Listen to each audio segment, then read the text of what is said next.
For me, it was apropos that the that inhalant use disorder is listed right after hallucinogen use disorder.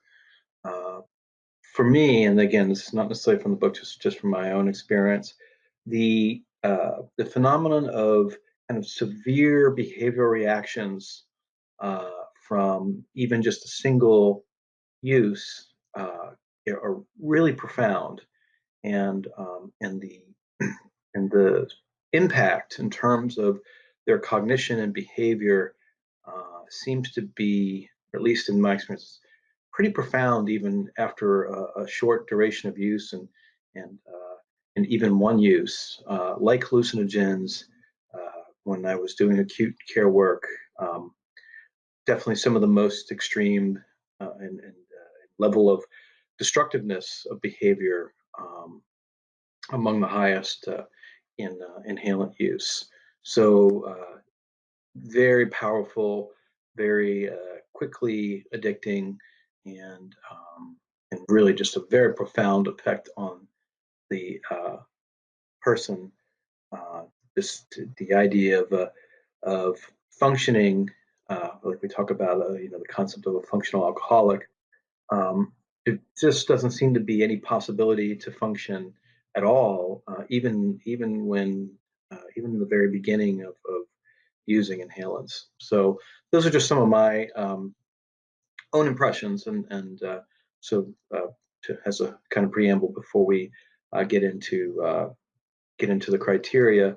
And again, I tried to try to select a relevant video for you. It's over here in your text box, and I can definitely tell you that the first half of the clip where we're showing the young woman, really in the throes of addiction, definitely seen those behaviors in inpatient and emergency department settings. So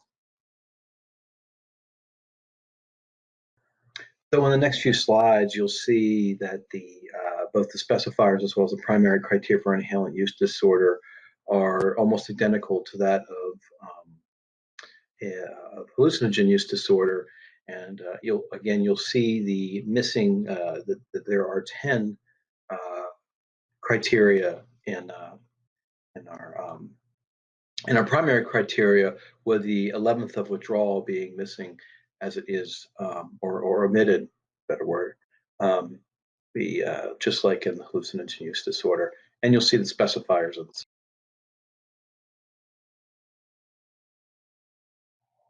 So I can definitely attest to having witnessed the first of the two data points here. Um, Certainly, inhalant has a very, very self-destructive. I mean, they all do, but inhalant use disorder seems to have a very kind of self-destructive um, way about it, and just in terms of the feel of the condition and where the individuals who are using them are at. And absolutely, I think in just about, not that I've seen, certainly not necessarily an area of specialty, or that I've seen, many, a whole lot of inhalant use disorder, but certainly when I've worked with folks with inhalant use disorder, um, as I kind of roughly recall, perhaps all the time, or if not a good amount of the time, there is childhood trauma. And because usually the folks that I've worked with who've been involved in inhalants are adolescents or young adults, and childhood trauma, including childhood sexual trauma, seem to be, again, in my own experience and small sample size, seem to have a high correlation with uh, child abuse, and particularly child sex abuse. And sudden sniffing death, of course, I wouldn't necessarily, uh, these folks wouldn't you would get to see them. Of course, it could certainly happen to someone that you're working with who is using inhalants. But I certainly know from my days in the emergency room that this concept of cardiac arrest and instant death, um, much like crack cocaine is another drug, where there is this much higher likelihood of death from one single use, and it doesn't necessarily have to be a large amount for that to happen. So So there's definitely very high risk of immediate death, even from a single and quote unquote lower amount of use with inhalants.